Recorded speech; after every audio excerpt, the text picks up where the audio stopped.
مجھے آج بھی وہ دن اچھی طرح سے یاد ہے جس دن میں بے سائبان ہوا تھا۔ میں روڈ پر روتا ہوا بے نام منزل کی طرف چلتا جا رہا تھا۔ اماں ابا کے انتقال کے بعد تو میں اس بھری دنیا میں اکیلا رہ گیا۔ میرا نہ تو کوئی قریبی رشتہ دار تھا، نہ ہی محلے میں کوئی انسان مجھے رکھنے پر تیار تھا۔ 2 مہینے تک گھر میں جو راشن تھا میں اس سے اپنی بھوک مٹاتا رہا۔ میں اتنی چھوٹی سی عمر میں محنت مزدوری کرنے کے قابل بھی نہیں تھا۔ جب 2 مہینے سے مالک مکان کو کرایہ نہیں ملا تو اس نے پھر مجھے گھر سے نکال دیا اور یہ گھر نئے کرایہ داروں کو دے دیا۔ میرا سامان بھی اس نے اٹھا کر باہر پھینک دیا تھا۔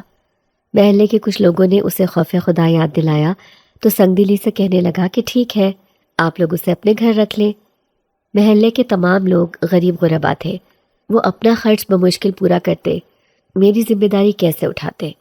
یوں سبھی اپنے اپنے گھروں کو واپس لوٹ گئے اور میں نے وہ سامان کباڑی کے آگے بیچ کر کچھ پیسے لے لیے، جس سے میں 2 وقت کا کھانا کھاتا رہا اور فٹ پاتھ پر سوتا رہا۔ مگر اب تو میرے پاس وہ پیسے بھی ختم ہو گئے، اسکول چھوٹ گیا، گھر کا سکھ سب کچھ مجھ سے چھن گیا۔ میں کبھی کسی پارک میں رہنے لگا تو کبھی فٹ پاتھ پر۔ آج بھی میں بہت بھوکا تھا، کل سے کچھ بھی نہیں کھایا تھا۔ بے نام منزل کی طرف چلتے چلتے مجھے شام ہو گئی۔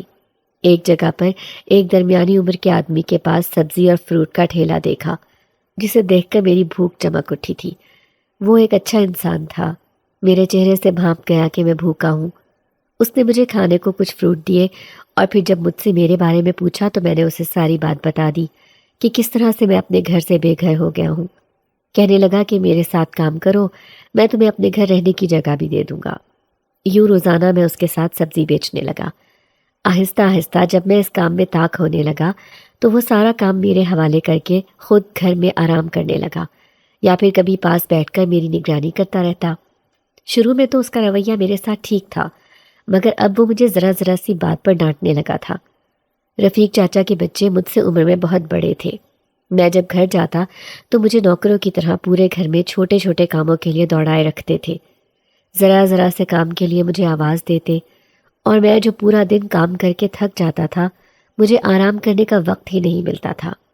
میرا جی چاہتا تھا کہ میں ان بچوں کے ساتھ اسکول جاؤں، پڑھوں، مگر چھوٹی سی عمر میں بھی میں نے اس حقیقت کو جان لیا تھا کہ میرے خیر خواہ، میرے ماں باپ اب اس دنیا میں نہیں رہے اور اب مجھے اسی طرح سے ہی زندگی گزارنی ہوگی، کیونکہ میرا دنیا میں کوئی بھی نہیں ہے۔ میں روزانہ اپنے ماں باپ کو یاد کر کے روتا رہتا۔ وہ بھی ایک ایسا ہی دن تھا جب میں سبزی کا ٹھیلا لے کر باہر نکلنے لگا تو مجھے رفیق چاچا کی آواز سنائی دی۔ کہنے لگے کہ پچھلے کچھ دنوں سے ہمارا کام کم ہوتا جا رہا ہے، تم ایک ہی جگہ پر کھڑے رہتے ہو، اس وجہ سے زیادہ سبزی فروخت نہیں ہوتی ہے۔ ایک کام کرو، تم آج گلی گلی میں جا کر سبزی بیچو گے۔ رفیق چچا کی بات سن کر میں پریشان ہو گیا۔ اس طرح سے تو میں زیادہ تھک جاؤں گا اور طرح طرح کے لوگوں سے مجھے واسطہ بھی پڑے گا۔ میری عمر کے لڑکے مجھے دیکھ کر میرا مذاق اڑاتے تھے، مجھے تنگ کرتے تھے۔ تبھی میں گھر سے باہر نکلنے سے گھبرانے لگا تھا، مگر اب رفیق چچا کی بات ماننے پر بھی مجبور تھا۔ ان کے کہنے کے مطابق مجھے گلی گلی میں جا کر یہ سبزی فروخت کرنی تھی۔ پہلے دن جب میں سبزی اور فروٹ لے کر ایک گلی میں داخل ہوا تو وہاں پر اکا دکا ہی گھر تھے۔ پھر میں آگے ہی آگے جانے لگا۔ اب میں قدرے الگ تھلگ بستی میں آ گیا تھا۔ یہ بستی باقی آبادی سے قدرے ہٹ کر تھی۔ یہاں پر بھی گھر جڑے جڑے تھے، چھوٹے چھوٹے گھر تھے جو یہاں کے رہنے والے مکینوں کی سادہ دلی کو ظاہر کر رہے تھے۔ میں جب گلی میں داخل ہو کر سبزی کی آواز لگانے لگا تو ایک ایک کر کے سب گھروں کے دروازے کھلنے لگے تھے۔ دیکھتے ہی دیکھتے میری ساری سبزی اور فروٹ وہیں پر فروخت ہو گیا تھا۔ تھوڑی دیر میں ہی خوب منافع ہو گیا تھا۔ محض 2 گھنٹوں میں ہی ساری سبزی بیچ کر میں واپس آ گیا تھا۔ میری خوشی کا کوئی ٹھکانہ ہی نہیں تھا۔ گھر آیا تو رفیق چاچا خالی ٹھیلا دیکھ کر بہت خوش ہوا۔ پھر اگلے دن اس نے مجھے معمول سے زیادہ سبزی لے کر دے دی تھی۔ میں پھر سے اسی بستی میں آ گیا تھا۔ اب میری زندگی کا یہی معمول بن گیا تھا۔ دن بدن میرے ٹھیلے پر سبزی اور فروٹ میں اضافہ ہو رہا تھا۔ جب بھی میں اس بستی میں جاتا تو ہاتھوں ہاتھ سب کچھ بک جاتا تھا۔ اب رفیق چاچا کے دل میں لالچ پیدا ہونے لگا تھا۔ وہ اکثر کم داموں میں گلی سڑی سبزی اور فروٹ لے لیتا اور مجھے کہتا کہ میں یہ سب باقی سبزیوں اور فروٹ میں مکس کر کے لوگوں کو دے دیا کروں۔ میں 2 نمبری کے لیے تیار نہیں تھا۔ بچپن سے ہی اماں ابا نے ایمانداری اور سچائی کا درس پلایا تھا۔ تب میں ایسا کیسے کر سکتا تھا؟ میرے انکار پر رفیق چاچا کو بہت غصہ آیا. اس نے مجھے بہت مارا. بہت ایماندار بنتے ہو تم. اگر میں ابھی گھر سے باہر نکال دوں تو تم بھوکے مرو گے. تمہارا دنیا میں کوئی بھی نہیں ہے. مت بھولو کہ تم میرے ہی آسرے پر یہاں پر پل رہے ہو. اس نے مجھے ڈانٹ کر گھر سے باہر نکال دیا تھا. کہنے لگا کہ جیسا میں نے کہا ہے ویسا ہی کرو، یہ سب فروخت کرو. میں کیا کرتا؟ میرے پاس تو اس کے علاوہ کوئی راستہ نہیں تھا. جب میں بستی میں پہنچا تو آج خلاف معمول ایک بھی دروازہ نہیں کھلا تھا. میں آواز دیتا رہ گیا مگر وہ ساری عورتیں جیسے کان بند کر کے بیٹھ گئی تھیں. میں تو حیران پریشان رہ گیا کہ یہ ساری عورتیں ایک ساتھ کہاں غائب ہو گئیں، ورنہ تو میری پہلی ہی آواز پر دروازوں کے کیواڑ کھل جاتے تھے. جب میں واپس آنے لگا تو ایک گھر کا دروازہ کھل گیا. وہاں سے ایک درمیانی عمر کی عورت باہر نکلی. مجھے دیکھ کر وہ مسکرانے لگی تھی. وہ بھی روزانہ مجھ سے سبزی اور فروٹ خریدا کرتی تھی. آج جب وہ عورت باہر آئی تو میں نے اس سے باقی عورتوں کے بارے میں پوچھا کہ آج پوری بستی میں خاموشی چھائی ہوئی ہے، سب لوگ کہاں ہیں؟ میری بات کا اس نے کوئی جواب نہیں دیا تھا، بس خاموشی سے سبزی لے کر گھر چلی گئی اور میں پھر ایک کے بعد ایک گلی میں آوازیں لگاتا پھرتا رہا. اکا دکا ہی سبزی فروخت ہوئی تھی اور پھر جب میں گھر آیا تو آدھی سے زیادہ سبزی اور فروٹ خراب ہو چکا تھا. رفیق چاچا کا بہت نقصان ہوا. وہ مجھے بہت بری طرح سے مارنے لگا. یہ کیا حرکت کی ہے تم نے؟ جان بوجھ کر تم نے میرا نقصان کر دیا. مجھے پتا تھا تم ضرور کچھ ایسا کرو گے. جانتے ہو میرا ہزاروں کا نقصان ہو گیا ہے. آج تم نے یہ جو غلطی کی ہے تمہیں اس کی سزا ملے گی. تم کیا سمجھتے ہو کہ میں تمہیں چھوڑ دوں گا؟ ان کی بیوی درمیان میں آ گئی تھی. مجھے ان سے زبردستی الگ کرتے ہوئے کہنے لگی، کیا ہو گیا ہے آپ کو؟ چھوٹا بچہ ہے یہ، اب آپ کیا اسے جان سے مار دیں گے؟ رفیق چچا تم بہت غصے میں تھے. اس نے جان بوجھ کر میرا نقصان کر دیا اور تم کہہ رہی ہو کہ میں اسے کچھ نہ کہوں. میں اسے زندہ نہیں چھوڑوں گا. وہ غصے سے میری طرف بڑھ رہا تھا. سکینہ مائی مجھے کہنے لگی کہ تم یہاں سے چلے جاؤ، یہ غصے میں پاگل ہو جاتا ہے. ایسا نہ ہو کہ تمہیں کوئی نقصان پہنچا دے. تم گھر سے باہر چلے جاؤ. وہ بار بار مجھے گھر سے بھاگنے پر زور دینے لگی. پھر میں بھاگتے ہوئے باہر نکل آیا اور تیزی سے ایک طرف چلنے لگا تھا. چلتے چلتے میں گاؤں سے کافی دور نکل کر آ گیا تھا اور اب میں گاؤں کی حدود سے باہر ایک درخت کے نیچے ٹیک لگا کر بیٹھ گیا. آنکھوں سے آنسو نکل رہے تھے. اب یہ عارضی ٹھکانہ بھی مجھ سے چھن گیا تھا. سچ کہتے ہیں لوگ، جس کے ماں باپ سر پر نہیں رہتے وہ دنیا میں رل جاتا ہے، کوئی اس کا اپنا نہیں ہوتا. میں رونے لگا تھا. جب میں کام سے واپس آیا تھا تو سوچا تھا کہ گھر جا کر ہی کھانا کھاؤں گا. صبح ناشتہ کر کے میں سبزی کا ٹھیلا لے کر نکلا تو اسی چکر میں شام ہو گئی تھی. دل میں یہ سوچ رہا تھا کہ کچھ نہ کچھ تو سبزی فروخت کر کے گھر جاؤں. کبھی میں شام تک مختلف گلیوں میں مختلف جگہوں میں گھومتا رہا، مگر اس کے باوجود بھی شاید میری قسمت میں مار کھانا، ذلیل ہونا لکھ دیا گیا تھا. اور رفیق چچا نے تو مجھے دیکھتے ہی بری طرح سے مارنا شروع کر دیا تھا. میں گھٹنوں میں سر دے کر بیٹھا ہوا تھا جب میرے کندھے پر کسی نے ہاتھ رکھا. سر اٹھا کر دیکھا تو یہ وہی عورت تھی جو مجھ سے اس بستی میں روزانہ سبزی خریدا کرتی تھی. کیا ہوا ہے بیٹا؟ کیوں تم رو رہے ہو؟ وہ مجھے ہمدردی سے بولی تو میں پھر سے پھوٹ پھوٹ کر رو پڑا تھا. میری تو گھگی بن گئی تھی. میرے منہ سے کوئی آواز نہیں نکل رہی تھی. وہ مجھے ہمدردی سے دیکھنے لگی. پھر جب میرے رو رو کر آنسو تھمے تو میں نے اسے اپنی ساری داستان سنائی تو وہ میری بات سن کر افسردہ سی ہو گئی تھی. پھر کہنے لگی کہ تم فکر مت کرو، تم آج سے میرے گھر میں رہو گے، میرے بیٹے بن کر. میں تمہیں کبھی کسی چیز کے لیے پریشان نہیں ہونے دوں گی. جہاں تک مجھ سے ممکن ہو سکا میں تمہارا خیال بھی رکھوں گی. میں اس کی بات سن کر اسے دیکھتا رہ گیا تھا. سوچ میں پڑ گیا کہ دنیا میں ابھی بھی اچھے لوگ موجود ہیں. وہ مجھے لے کر گھر آئی. گھر میں ایک ہی کمرہ تھا، اس کے ساتھ ایک چھوٹا سا کچن اور واش روم تھا. میں سوچ میں پڑ گیا کہ یہ عورت یہاں پر اکیلی رہتی ہے، گھر میں تو کوئی دوسرا نظر نہیں آ رہا، تو اس کا گھر کا خرچ کیسے پورا ہوتا ہوگا؟ کون اس کے گھر میں کما کر لاتا ہوگا؟ مجھے کمرے میں بٹھا کر وہ کچن میں چلی گئی تھی. جب واپس آئی تو اس کے ہاتھ میں کھانے کی ٹرے تھی. میں کھانے پر ٹوٹ پڑا تھا. وہ میرے لیے بکرے کا گوشت بھون کر لے کر آئی تھی. ایسا کھانا تو مجھے میرے ماں باپ نے بھی زندگی میں کبھی نہیں کھلایا تھا. مجھے آج بھی اچھے سے یاد تھا جب گھر میں گوشت پکتا تھا تو امی ابو مجھے بوٹیاں کھلا کر خود شوربے کے ساتھ روٹی کھاتے تھے. وہ اسی بات پر ہی خوش ہو جاتے تھے کہ میں اچھا کھانا کھا رہا ہوں۔ اس وقت مجھ پر غنودگی طاری ہونے لگی۔ اس عورت کے انداز سے لگ رہا تھا کہ وہ مجھ سے بہت ساری باتیں کرنا چاہتی ہے، اپنے دل کی باتیں بتانا چاہتی ہے، مگر میری آنکھیں نیند سے بند ہو رہی تھی۔ میں نے سوچا کہ ساری زندگی تو مجھے اسی گھر میں ہی رہنا ہے۔ یہی سوچ کر میں خاموشی سے سو گیا تھا۔ آدھی رات کو آنکھ کھلی تو اس عورت کی چارپائی خالی تھی۔ اب یہ کہاں پر چلی گئی ہے؟ میں اٹھ کر بیٹھ گیا۔ میرے لیے نئی جگہ تھی، مجھے اب نیند نہیں آ رہی تھی اور مجھے ڈر بھی لگنے لگا۔ اب جب شائستہ خالہ کو اپنی جگہ پر غیر موجود پایا تو میرا بوکھلانا بنتا تھا۔ میں شائستہ خالہ کو اونچی اونچی آوازیں دینے لگا تھا۔ دروازے کی طرف دیکھا تو اسے اندر سے کنڈی لگی ہوئی تھی۔ کمرے میں کوئی کھڑکی بھی نہیں تھی۔ میں یہ سوچ کر حیران رہ گیا کہ شائستہ خالہ پھر کمرے سے باہر کیسے گئی۔ اب میں رونے لگا تھا۔ خوف کی وجہ سے میرے منہ سے کوئی آواز نہیں نکل رہی تھی۔ تھوڑی دیر گزری تھی جب کسی نے میرے کندھے پر ہاتھ رکھا۔ میرے منہ سے چیخ نکل گئی۔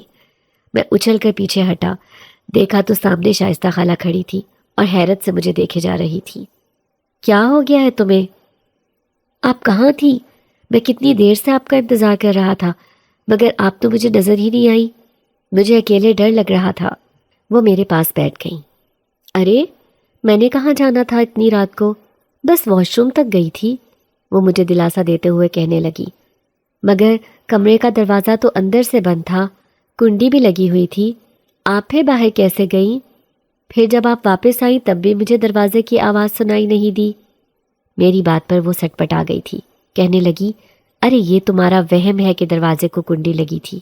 اگر دروازہ اندر سے بند ہوتا تو میں باہر کیسے جا سکتی تھی؟ اصل میں تمہیں نیند آ رہی ہے، تمہارا ذہن ابھی نیند میں ہی کھویا ہوا ہے، تم آرام سے سو جاؤ۔ وہ میرے بالوں میں انگلیاں چلانے لگی تھی۔ پھر میں وہیں پر سو گیا۔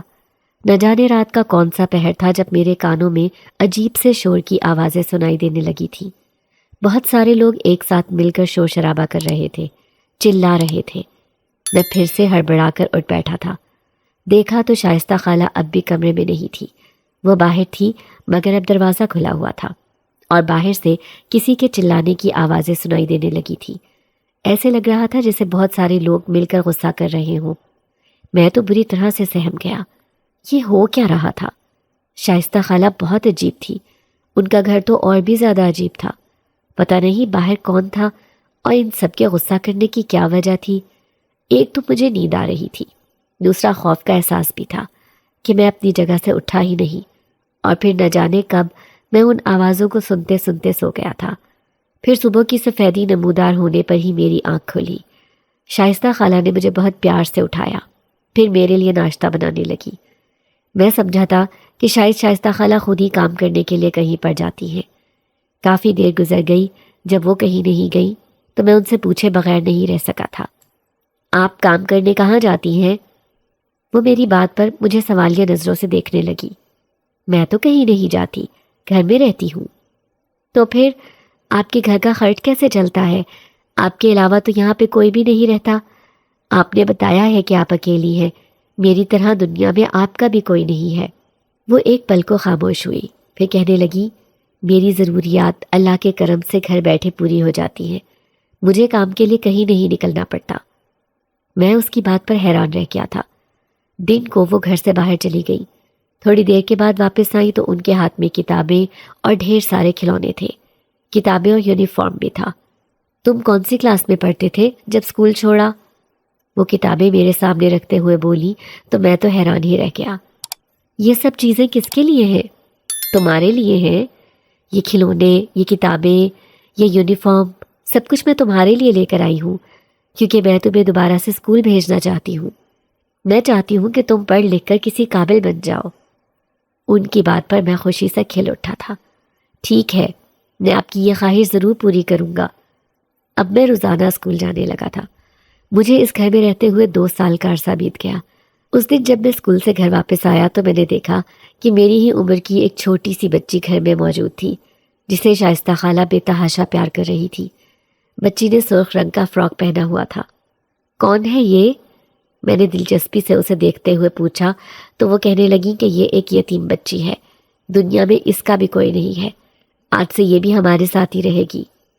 میرا وقت گھر میں اسی کے ساتھ کھیلتے ہوئے گزرنے لگا تھا۔ نور بہت اچھے مزاج کی لڑکی تھی، بہت ملنسار اور محبت کرنے والی۔ نور کو میرے اسکول میں میری ہی کلاس میں داخل کروا دیا گیا تھا۔ ہم دونوں ایک ساتھ اسکول آتے جاتے تھے، مگر میں محسوس کرنے لگا تھا کہ جب بھی ہم اسکول جاتے ہیں تو راستے میں اکثر ایک بزرگ ہمیں ملتے۔ کبھی وہ نور کو ٹافیاں دیتے اور کبھی چاکلیٹس، تو کبھی کھانے کی کوئی اور چیز۔ نور کے ساتھ ساتھ وہ مجھے بھی کھانے کی چیزیں دیتے اور مجھ سے بھی پیار کرتے۔ ہم دونوں ان کا شکریہ ادا کر کے اپنے راستے پر چل پڑتے تھے۔ ایک دن باتوں ہی باتوں میں نے شائستہ خالہ سے جب اس بات کا ذکر کیا تو وہ تو بہت ہی زیادہ غصے میں آ گئی۔ تم لوگوں کو میں نے منع بھی کیا ہے کہ راستے میں اجنبی لوگوں سے نہیں ملنا، نہ ہی کسی سے کچھ چیز لے کر کھانی ہے۔ خبردار اگر تم لوگوں نے کسی سے بات بھی کی تو۔ میں شائستہ خالہ کو پہلی بار غصے میں دیکھ رہا تھا۔ میں نے تو اس شخص سے کبھی بات نہیں کی تھی۔ میں نے توبہ کر لی تھی کہ آئندہ کبھی بھی میں اس سے کوئی چیز لے کر نہیں کھاؤں گا۔ اس کے بعد وہ ہمیں نظر ہی نہیں آیا۔ گھر میں کمائی کا کوئی ذریعہ نہیں تھا، مگر حیرت تھی کہ دن بدن گھر میں خوشحالی آتی جا رہی تھی۔ ہمیں جو چیز بھی کھانے کو دل کرتا چند منٹ کے بعد وہ ہمارے سامنے پیش ہوتی تھی۔ نہ جانے شائستہ خالہ اچانک سے اس چیز کو کیسے بنا لیا کرتی تھی۔ کبھی کبھار ایسا بھی ہوتا کہ کچن خالی ہوتا، فریج بھی خالی ہوتی، مگر چند منٹ کے بعد ہی شائستہ خالہ مزے مزے کے کھانے بنا کر ہمارے سامنے لا کر رکھتے تھی۔ مجھے جو کھانے کو ملتا میں کھا لیتا تھا۔ میرے اس معاملے میں نخرے نہیں تھے، مگر نور بہت نخریلی تھی۔ اس کے لیے شائستہ خالہ کھانے بنانے میں ہی ہلکان ہوتی رہتی۔ کبھی کبھی مجھے نور پر غصہ بھی آتا تھا۔ شائستہ خالہ ہمیں خود ہی سبق پڑھاتی تھی اور قرآن پاک کی تعلیم بھی خود ہی ہمیں دیتی تھی، مگر اب ان کی طبیعت خراب رہنے لگی تو انہوں نے ہمیں زبیدہ خالہ کے پاس بھیجنا شروع کر دیا تھا۔ زبیدہ خالہ کا گھر پچھلی گلی میں تھا۔ وہ روزانہ ہمیں اسکول سے واپس آنے کے بعد وہاں پر چھوڑنے جاتی اور واپسی پر بھی خود ہی لاتی تھی۔ ہر روز مجھے کہتی کہ تم چپ چاپ اپنا کام کرنا، کسی کی بات میں بولنے کی ضرورت نہیں ہے، نہ کسی کی طرف دھیان دینا، جبکہ یہ نصیحت وہ نور کو نہیں کرتی تھی۔ ان کی یہ نصیحت صرف اور صرف میرے لیے تھی۔ کبھی تو میں حیران بھی ہو جاتا، کبھی الجھ جاتا، کبھی ان سے سوال کرتا تو وہ مجھے محض دیکھ کر رہ جاتی۔ کہتی کہ جب تم بڑے ہوگے تب تم خود ہی ساری چیزوں کو سمجھ جاؤ گے۔ کبھی کبھی شائستہ خالہ کی باتیں مجھے حیران کر دیا کرتی تھی۔ وہ کبھی کبھی اتنی عجیب باتیں کرتی تھی کہ میں حیران ہی رہ جاتا تھا۔ حیران تو مجھے زبیدہ خالہ کا رویہ بھی کرتا تھا۔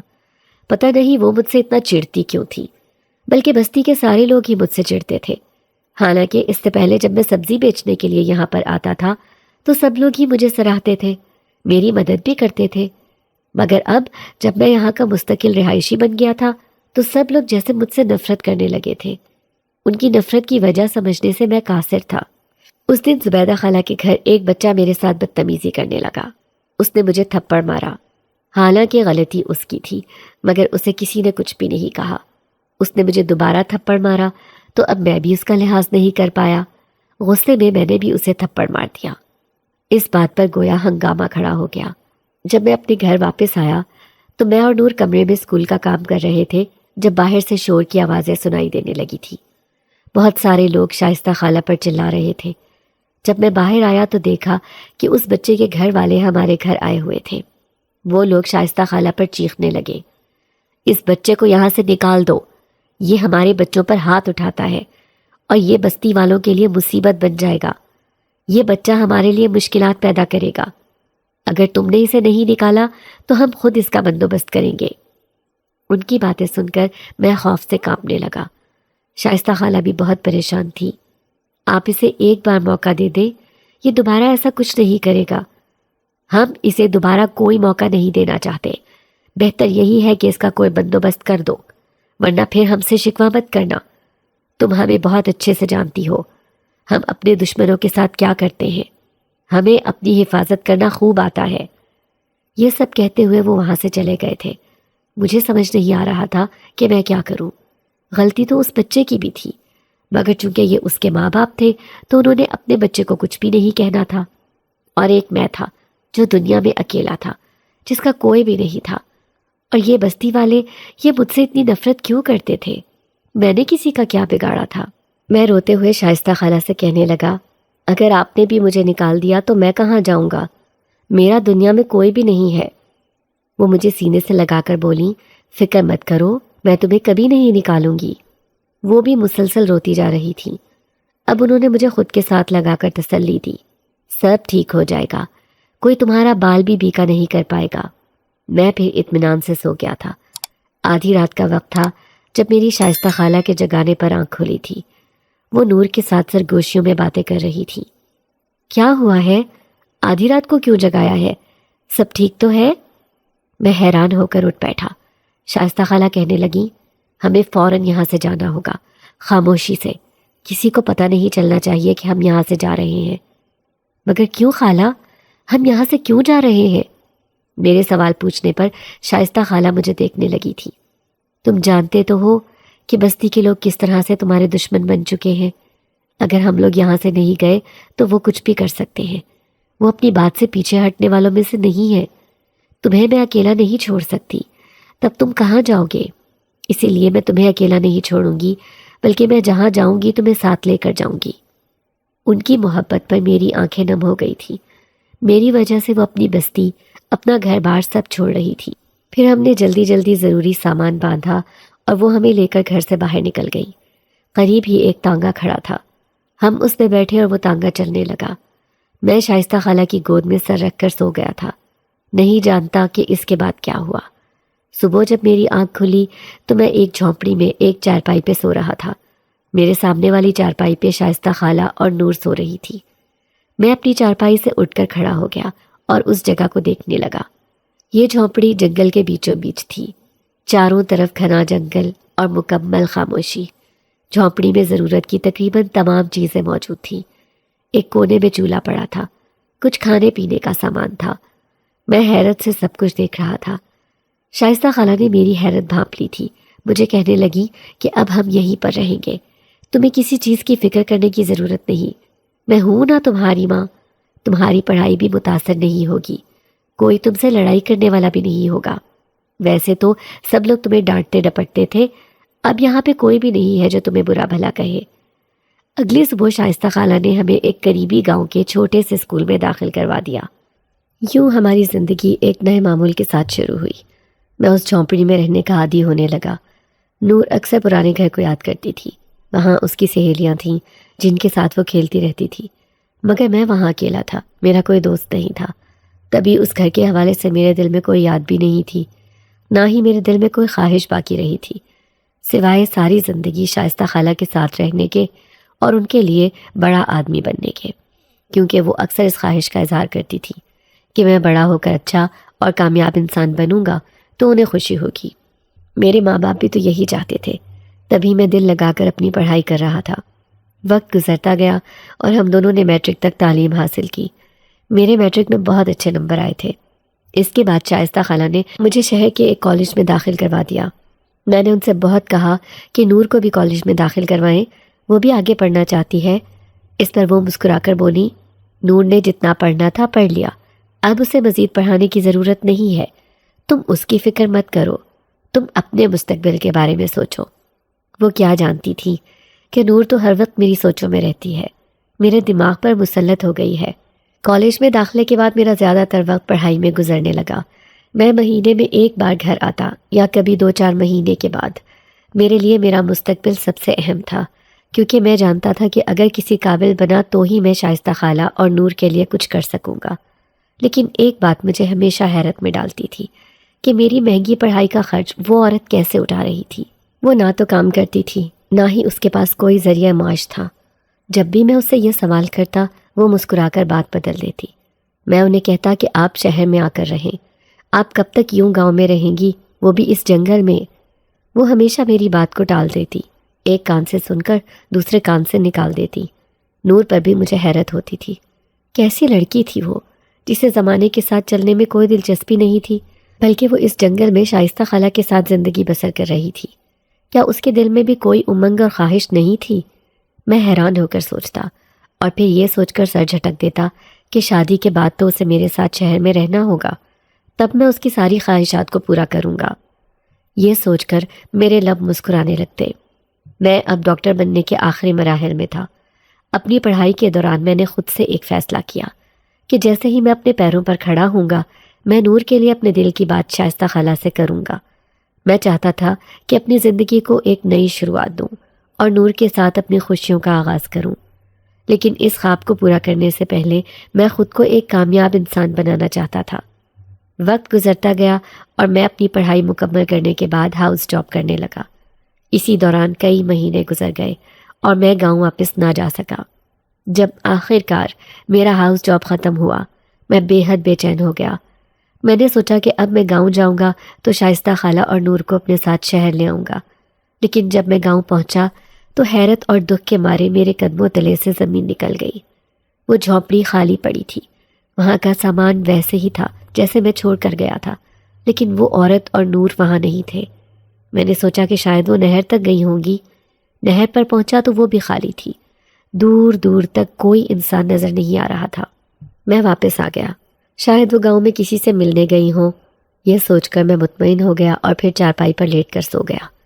جب میری آنکھ کھلی تو ہر طرف مغرب کا اندھیرا پھیلا ہوا تھا، مگر شائستہ خالہ اور نور کا کہیں نام و نشان نہیں تھا۔ میں نے سوچا کہ کیا پتہ وہ کسی کے گھر گئی ہوں، ہو سکتا ہے وہ کل تک واپس آ جائیں۔ سوچتے سوچتے میں پھر آنکھیں موند کر لیٹ گیا تھا۔ مجھے ایسے محسوس ہوا جیسے جھونپڑی میں کوئی اور بھی ہے۔ مجھے اپنے سر میں کسی کی انگلیوں کا لمس محسوس ہونے لگا تھا۔ میں مسکرا دیا۔ یہ حرکت عموماً نور کرتی تھی۔ جب میں اٹھ کر بیٹھا تو میرے آس پاس کوئی بھی نہیں تھا۔ تو کیا یہ میرا وہم تھا؟ میں یہ سوچ کر افسردہ ہو گیا۔ پوری رات میں ان دونوں کا انتظار کرتا رہا، مگر وہ دونوں نہیں آئیں، اور پھر اگلے 2 دن تک میں وہیں پر رہا تھا۔ پھر جھونپڑی سے نکل کر میں گاؤں میں آ گیا، مگر خالہ کا کہیں اتا پتہ نہیں تھا۔ پھر میں نے سوچا کہ میں جس گاؤں بستی میں خالہ کے ساتھ رہا تھا اسی بستی کی طرف چلتا ہوں، وہاں رہنے والوں سے پوچھتا ہوں، ہو سکتا ہے کہ خالہ اپنے پرانے گھر واپس چلی گئی ہوں۔ یہ بات بھی غیر ممکن تھی۔ اس بستی کا راستہ میں کیسے بھول سکتا تھا؟ اس بستی میں تو میں کتنے سال تک رہا تھا، اور سبزی بیچنے کے لیے بھی تو میں روزانہ اسی بستی میں جاتا تھا۔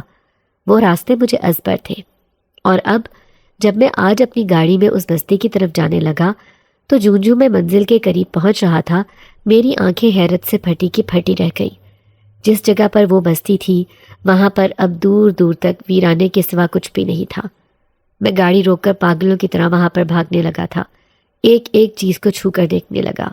یہ بیری کا درخت، یہ برگد کا پیڑ، اس پہ لگا ہوا جھولا جس پہ میں بچپن میں نور کے ساتھ جھولتا رہا تھا، یہ پرانا کنواں، سب کچھ ویسے کا ویسا ہی تھا۔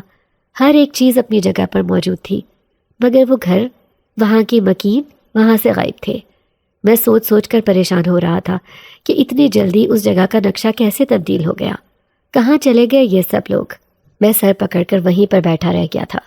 تھوڑی دیر گزری تھی جب میں نے گاؤں کے کچھ لوگوں کو اس طرف آتے دیکھا تھا۔ ارے کون ہو تم برخوردار، اور یہاں پر اس طرح سے کیوں بیٹھے ہو؟ جانتے نہیں اس جگہ کے بارے میں؟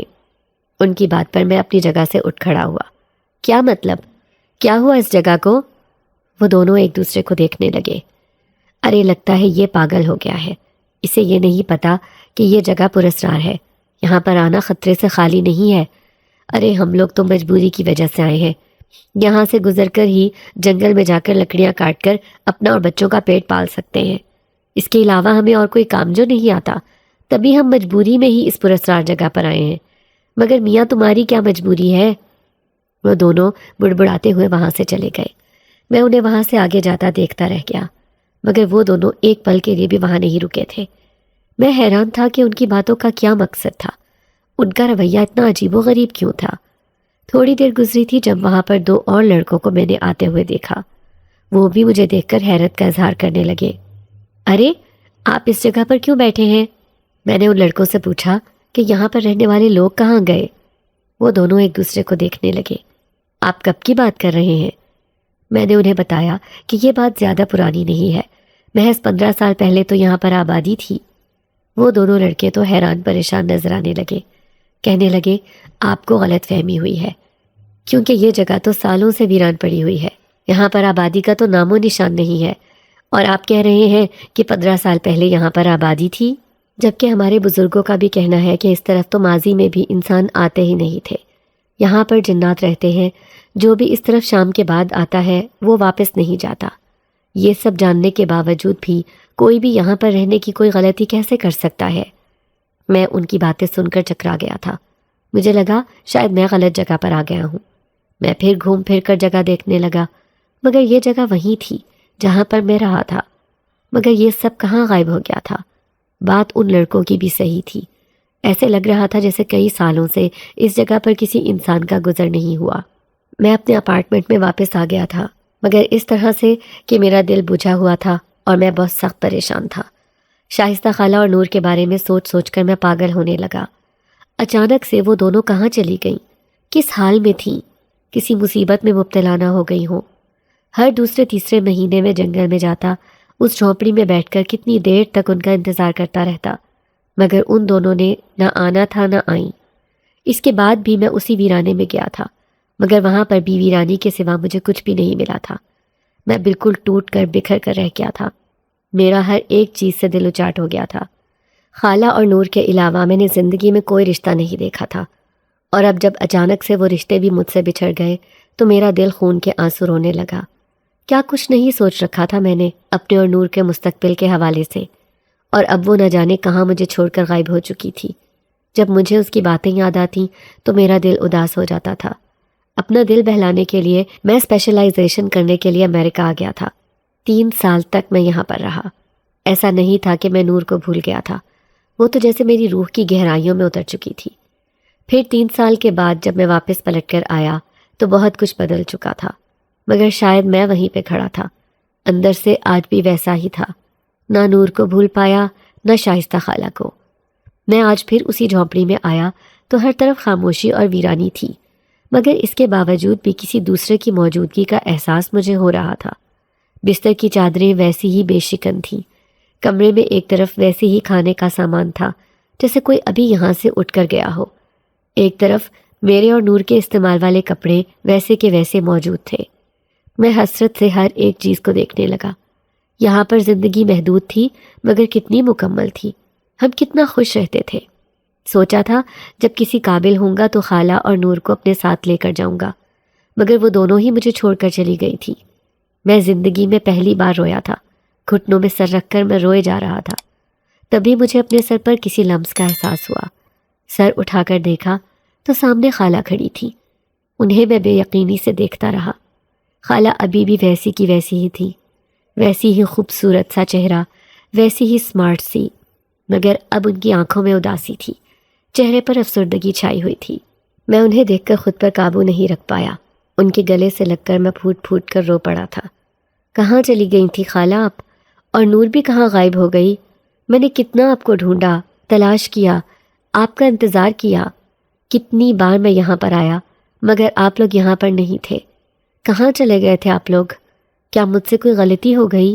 مجھ سے ناراضگی ہو گئی جو آپ لوگ میری زندگی سے یوں اچانک چلے گئے؟ میں روئے جا رہا تھا اور ان سے شکوہ کیے جا رہا تھا۔ وہ مسلسل مجھے دلاسا دینے لگی۔ تمہاری کوئی غلطی نہیں ہے، ہم تم سے ناراض نہیں ہیں، تم سے تو ناراض ہو ہی نہیں سکتے، تم اتنے اچھے انسان ہو، کیوں تم سے کوئی خفا ہوگا؟ تو پھر آپ لوگ مجھے بغیر بتائے کہاں چلے گئے تھے؟ کس بات کی سزا دی مجھے؟ میری بات پر وہ گہری سانس لے کر رہ گئی۔ بس کیا کرتی، میرے قبیلے والوں نے اس سے زیادہ مجھے تمہارے ساتھ رہنے کی اجازت ہی نہیں دی۔ پھر جب تم نور کو پسند کرنے لگے، اس کے ساتھ شادی کی خواہش کا اظہار کیا، تو تب یہ بات میرے قبیلے والوں کو بھی پتہ چل گئی تھی۔ انہوں نے مجھ پر سختی کرنی شروع کر دی کہ میں نور کو تم سے الگ کر دوں، اسے لے کر اپنی دنیا میں چلی جاؤں۔ خالہ کی بات پر میرا منہ کھلے کا کھلا رہ گیا۔ آپ کس قسم کی باتیں کر رہی ہیں؟ قبیلے والے، اپنی دنیا کی، کیا آپ کسی اور دنیا کی باسی ہیں؟ میری حیرت کم ہونے میں نہیں آ رہی تھی۔ تم سے میں نے ایک بات چھپائی تھی، میں ایک جن زادی ہوں۔ میں بے یقینی سے انہیں دیکھنے لگا تھا۔ یہ آپ کیسی باتیں کر رہی ہیں؟ آپ جن زادی؟ ایسا کیسے ہو سکتا ہے؟ تو کیا آپ ابھی تک مجھ سے جھوٹ بولتی آ رہی ہیں؟ ہاں، میں نے تم سے جھوٹ بولا تھا، تم سے اپنی حقیقت چھپائی تھی۔ میں ایک بے اولاد جن زادی ہوں۔ میرے خدا نے میرا دل بہت نرم بنایا ہے۔ میں جب بھی کسی بے سہارا یتیم بچے کو دیکھتی ہوں تو مجھے اس پر ترس آ جاتا ہے۔ میرے قبیلے کی ساری عورتوں کو ہی تم سے ہمدردی تھی، کیونکہ جب تم پہلی بار ہماری بستی کی طرف آئے تھے تو تمہیں دیکھ کر تمہارے بارے میں ہمیں سب معلوم ہو گیا تھا کہ تم ایک یتیم بچے ہو، ماں باپ سے دور ہو گئے ہو، اور کس طرح سے یہ رفیق تمہارے ساتھ زیادتی کرتا تھا۔ تم سے بہت زیادہ کام کرواتا تھا، کھانے کو بھی نہیں دیتا تھا۔ یہ وجہ تھی کہ قبیلے کی ساری عورتیں ہی سبزی لینے کے لیے تمہارے سامنے آ جاتی تھیں تاکہ تمہاری مدد ہو سکے اور رفیق تمہیں کچھ کہہ نہ سکے۔ ہم نے اسی لیے تمہارے سامنے اپنے آپ کو بھی ظاہر کیا تھا کیونکہ تم ایک بے ضرر بچے تھے۔ ہمیں احساس تھا کہ تم کہیں ڈر نہ جاؤ۔ میں بھی تمہاری مدد کرنا چاہتی تھی، مگر اس دن جب تم رو رہے تھے تب اتفاق سے میں وہاں سے گزر رہی تھی، تم پر نظر پڑی تو پھر میں اپنے دل کو تمہاری طرف بڑھنے سے روک نہیں پائی تھی۔ پھر جب میں تمہیں مستقل اپنے گھر میں لے کر آئی تو یہ بات باقی جنات کو پسند نہیں آئی تھی۔ وہ مجھے کہتے تھے کہ میں تمہیں واپس چھوڑ دوں، تمہاری مدد کرنے کے لیے تمہیں پیسے دے دیا کروں، تمہیں خوش کرنے کے لیے کچھ بھی کر لیا کروں، مگر تمہیں اپنی دنیا میں نہ رکھوں، کیونکہ جنات اور انسان ایک دوسرے سے مختلف ہیں۔ کوئی بھی انسان اگر جنات کے ساتھ رہے گا تو وہ ان کے رازوں اور ان کی کمزوریوں سے واقف ہو جائے گا، اور یہ بات جنات پسند نہیں کرتے کہ ان کے راز انسانوں پر عیاں ہوں۔ تبھی وہ تمہیں بار بار وہاں سے نکالنے پر زور دیتے تھے۔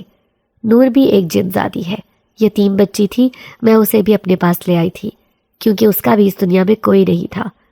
تب بھی سب لوگوں نے مخالفت کی تھی کہ آگ اور مٹی کو ایک گھر میں ایک ساتھ نہ رکھو، بعد میں تمہیں ہی پچھتانا پڑے گا، مگر میں تم دونوں سے اتنا پیار کرنے لگی تھی کہ تم دونوں کو الگ نہیں کر سکتی تھی۔